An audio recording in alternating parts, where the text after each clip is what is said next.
दारिमवद्यभिः भीताभय प्रदिमनिन्दितमङ्घ्रिपद्मं संसारे सादरनिमन्त्रितसे सृजन्तु भूताय मानिमविनं विघ्नेश्वरस्य। काव्य नंबर 22। स्वामिन् सुदूर मव नम्य सुदूर मव नम्य समुत्पतन्तो मन्ये वदन्ति शुच्यः सुर चाम रौघा यष्मयि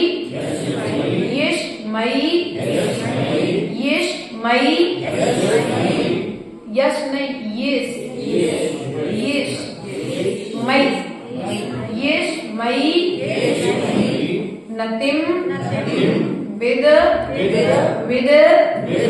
धते मुनि पुंग वाय ते नून मूर्ध्व गत्यः खलु शुद्ध भावः श्यामं गभीर गिर मुज्ज्वल हेम रत्न सिंहासनस्थ मह भव्य शिखंडी नस्त्वं शिखंडी नस्त्वं आलोक यन्ति रभ शेन नदंत मुच्चैस चारी। आप में क्या है? चामी कराद्री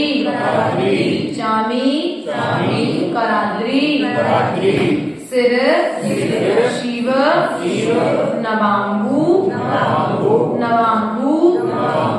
वाहम उद्गच्छता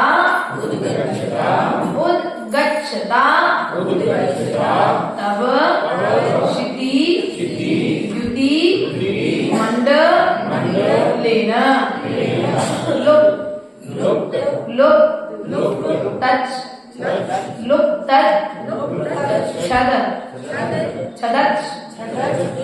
छवि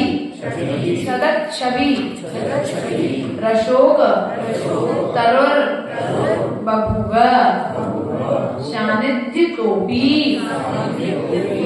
यदि वा तव वीतराग नीरा उदता प्रजति को न सचेत नोपी। चलिए पुनः 22वां काव्य निकाल लीजिए। स्वामिन् सुदूरे मवेनं मे समुत्पतन्तो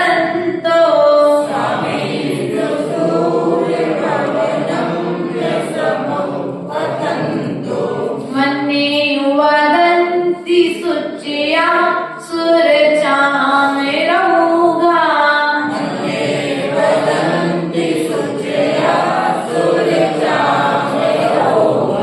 यस्मै नतिं विदि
पढ़ के बता दो आप लोग।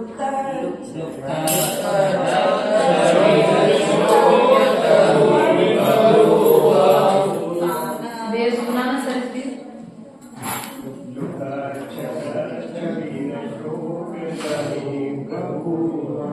लुप तत् छदत छवि है ना, लुप तत् छदत छवि।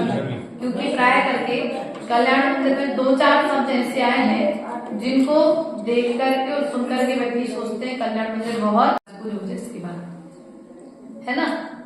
2-4 शब्द हैं, ज्यादा नहीं है। जैसे अपन ने प्लोतस अभी बीच में एक और आया था, एक शब्द दिए हैं, हमसे कल्याण मंदिर पूरा बन जाता था, लेकिन एक शब्द पे आकर के अटक जाते थे और इस एक लाइन के कारण हम ऐसा सोचते थे हमसे कल्याण मंदिर पूरा नहीं बनेगा, कल्याण मंदिर बहुत कठिन है। लेकिन यदि कुछ शब्दों के कारण यदि हमें कल्याण मंदिर नहीं आ रहा है, जिसका मतलब है कि हम कल्याण मंदिर को नहीं सीख सकते, क्या सीख सकते हैं ना।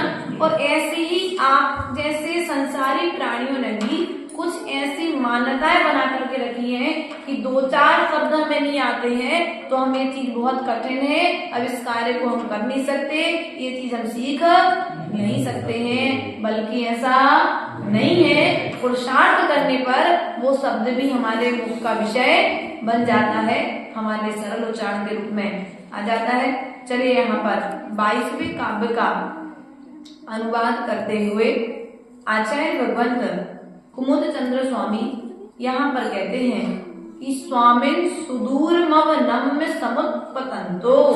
स्वामिन, हे स्वामी, सुदूर अर्थात मन्ने, मैं ऐसा मानता हूँ, सुदूर अर्थात नीचे को बहुत दूर तक, मव नम्य अर्थात नम्रीभूत होकर, कौन, ऊपर को जाते हुए, मन्नी वदंत शुचिया अर्थात मवनम अर्थात नम्रीभूत होकर, शुच्या पवित्र उज्जवल, सुरचाम रौघा अर्थात देवों के द्वारा ढोए गए 64 चमरों का समूह है, वदंती कहते हैं। क्या कहते हैं कि हे जनेन्द्र भगवान, ऐसा भगवान मैं ऐसा मानता हूँ, नीचे को ऊपर तक नम्रीभूत होकर, समझ देखा, नीचे से कैसे जाते भैया, नीचे से ऊपर की ओर जाते हुए ढोरे गए 64 चमर क्या कहते हैं, जो भव्य जीव यशमयी नतिम विदधते मुनि पुंगवाए अर्थात जो भव्य जीव इस मुनि पुंगव के लिए, श्रेष्ठ मुनि के लिए, मुनि पुंगव अर्थात मुनियों में जो श्रेष्ठ होते हैं उन्हें मुनि पुंगव कहते हैं। क्या कहते हैं भैया, मुनि पुंगव। अपने वर्तमान में मुनि सुधा सागर जी को बोलते हैं ना, अर्थात तो जो मुनियों में भी श्रेष्ठ हैं, ऐसे मुनियों में श्रेष्ठ मुनि के लिए नतिम अर्थात नमस्कार, विदधते अर्थात करते हैं। क्या करते हैं, जो मुनियों में श्रेष्ठ हैं ऐसे मुनियों के लिए नमस्कार करते हैं। ते नून मूर्ध्व गत्या खलु शुद्ध भावा अर्थात वे प्राणी निश्चय से निर्मल भावधारी होकर ऊर्ध्व गमन करते हैं। खलु सत्य है अर्थात पदवर्ती के लिए। क्या कहते हैं यहाँ पर, जो मुनि पुंगव, पहले तो यहाँ पर चमर का उदाहरण दिया गया, किसका उदाहरण दिया गया भैया, चमर का उदाहरण दिया गया कि ये चमर जो आपके चरणों में भराए जा रहे हैं वे ऐसे प्रदर्शित कर रहे हैं, ऐसा आचरण हमको सिखा रहे हैं कि जैसे भगवान के चरणों में झुकने वाला वह चमर नीचे से ऊपर की ओर जाता है, ऊर्ध्वगमन करता है, उसी प्रकार से चमर का यह श्रेष्ठ आचरण मुझे सिखा रहा है कि जो श्रेष्ठ मुनि अर्थात अरहंत भगवान की जो स्तुति करता है, जो नमस्कार करता है, वह निश्चित ही ऊर्ध्वगमन को प्राप्त करता है, ऊर्ध्वगमनशाली होता है। उसके पश्चात कहते हैं श्यामम गभीर गिर मुज्ज्वल हेम रत्न अर्थात श्यामम गभीर सिंहासन की विशेषता को बताते हैं कि इस लोक में श्याम वर्ण गंभीर वाणी से युक्त। पहले तो गुण बता दिया भगवान का, क्या कैसे हो, श्याम वर्ण अर्थात फिर गंभीर वाणी से युक्त हेम रत्न अर्थात निर्मल स्वर्ण और रत्नों से जड़ित सिंहासन पर बैठे हुए हैं। कैसे हुआ? सिंहासनस्थ उज्ज्वल है। हेम अर्थात सोना, हेम अर्थात सोना, उज्ज्वल अर्थात निर्मल, रत्न मतलब सोना और रत्न आदि के सिंहासन पे आप विराजमान हो। जो सिंहासन है वह रत्नों से जड़ित है। सोने के सिंहासन पर, रत्नों से जड़ित सिंहासन पर आज विराजमान हो। भव्यैक शिखंडिनी नस्त्वम अर्थात त्वम अर्थात तुम, तुझको भव्य शिखंड भव्य रूपी मयूर रवसेन आनंद विभोर होकर चामी कराधीश्वर शिव अर्थात श्रीमेरु पर्वत की चोटी पर ऊंचे रूप से नदंत गर्जना करते हुए नवीन बादल के समान आलोकयंती अर्थात देखते हैं। जैसे यहाँ पर क्या कहते हैं कि भगवान आप एक निर्मल उज्ज्वल रत्न जड़ित सिंहासन पर विराजमान हैं और भव्य जीव दिव्य ध्वनि के समय आपको देखते हैं। किस प्रकार देखते हैं? किस प्रकार देखते हैं? यहाँ पर मयूर का उदाहरण दिया, शिखंडिनी शब्द आया ना, मयूर के लिए क्या शब्द है? शिखंडिनी। पूर्व में भी आया था वन मयूर शिखंडिनी शब्द आया था, है ना। उसी प्रकार से यहाँ कहते हैं जब बादल आ जाते हैं और बादल जब गिरने के लिए होते हैं तो क्या होती? मयूर आकाश की ओर देखती है, बड़े उत्साह के साथ देखती है, प्यास से देखती है कि बादल गिरे और मैं नृत्य करूं। उसी प्रकार से आपकी दिव्य ध्वनि की महिमा बताते हुए, सिंहासन की महिमा को बताते हुए आचार्य भगवान यहाँ पर कहते हैं कि भव्य जीव रूपी जो मयूर हैं वे आपको उस मयूर की तरह देख रहे हैं, अर्थात आपके द्वारा कही हुई जिनवाणी के लिए आपकी वाणी को वे बड़े उत्साह के साथ यहाँ पर सुन रहे हैं। अर्थात यहाँ पर सुमेरु पर्वत पर वर्षाकालीन नवीन काले बादल गर्जना करते हैं, उन मेघों को जैसे मयूर बड़ी उत्सुकता से देखते हैं, उसी प्रकार भव्य जीव आपको भी बड़ी उत्सुकता से देख रहे हैं। क्लियर होगी बात? अगले काव्य का उदाहरण एक का बोल बेटा उद्गच्छता भामंडल का यहाँ पर उदाहरण देते हुए यहाँ पर कहते हैं उद्गच्छता अर्थात अतिशय प्रभा से दैदीप्यमान, उद्गच्छता अर्थात प्रभा से दैदीप्यमान, तो मतलब तेरे सिद्धि दुति मंडले ने नील वर्ण की कांति के प्रभा पुंज से, क्या नील मणि देखी कभी? नील मणि तुमने सब मणि खरीदी लेकिन नील मणि नहीं खरीदी। अब पूछ लेना, नील वर्ण की कांति के प्रभा से, प्रभा पुंज से शहद जो नीले रंग के जो अपना क्या हो नीलम आता है ना, नीलम को नीलमणि बोलते हैं। नीलम तो देखा होगा आप लोगों ने, तो नीले रंग की जो मणि अर्थात पत्थर रत्न है ना।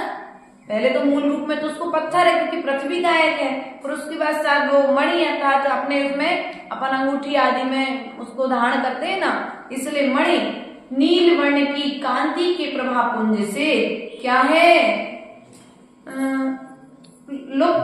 लुप्त छदत छवि रसोक तरुण बबूब अर्थात अशोक वृक्ष लुप्त हो गई है, लुप्त हो गई है पत्रों की छवि, जिसकी पत्ते हैं ना जिसकी ऐसी शोभा विहीन पत्ते वाला हो गया है। किस प्रकार से? सानिध्य तोपी यदि बातो बीत रागे अर्थात आपके सानिध्य को प्राप्त कर अर्थात कौन निरागताम व्रति को न सचेत नोपी, कौन पुरुष वीतरागता को प्राप्त नहीं होता है क्या? अर्थात हो जाता है। अर्थात जो अशोक वृक्ष है, अशोक वृक्ष भी उसने भी अपने स्वभाव का अर्थात उसने भी अपनी सुंदरता को छोड़ दिया है। क्या कर दिया है? फीका पड़ रहा है। किसके कारण? आपकी आभा और आपकी प्रभा इतनी है कि आपकी आभा और प्रभा के कारण अशोक वृक्ष का प्रभाव भी अब फीका पड़ रहा है, उसके पत्ते भी अब फीके लग रहे हैं, ऐसा हमको दिखाई दे रहा है। अथवा सच है भगवान आपकी वीतरागता के आगे क्या किसी की कोई सचेतन पुरुष वीतरागता को प्राप्त नहीं करेगा क्या? अर्थात करेगा, निश्चित ही वह आपके समान वीतरागी गुणों को प्राप्त करके आपके जैसे बनने का प्रयास करेगा। जिस प्रकार से वह अशोक वृक्ष भी अपने यहाँ पर वीतराग अर्थात राग रंग से जो सहत है, उसने अपने उस राग रंग रूप को छोड़ दिया है, वीतराग स्वरूप को प्राप्त हो चुका है। ऐसे यहाँ पर 3 काव्यों का अर्थ हमने, अर्थात हे वीतराग देव, आपके दैदीप्यमान भामंडल की प्रभा से अशोक वृक्ष के पत्तों की लालिमा लुप्त हो जाती है। आपकी समीपता से जब वृक्षों का रंग भी क्या होता है, फीका हो जाता है, तब ऐसा कौन सचेत पुरुष है जो आपके ध्यान द्वारा आपकी वीतरागता को प्राप्त नहीं करेगा, अर्थात प्राप्त कर लेता है। 3 काव्यों के माध्यम से हम हिंदी में अब देखेंगे इसको। नीचे से ऊपर को जाते होले होले डोल रहे, रजत कांति से युक्त चमर व सूर्यगण तिनको ढोल रहे। तीर्थंकर के पद कमलों में शुद्ध भाव जो नमन करे, मानो यह संदेशा देते ऊर्ध्वलोक नर गमन करे। सिंहासन पर आप विराजे, श्याम वर्ण तब सुंदर तन, मंगलमय कीर्ति जिन वाणी, भव्य जीव सुनते प्रवचन। जो स्वर्णाचल उच्च शिखर पर सावन बादल छाए हो, ऊंचे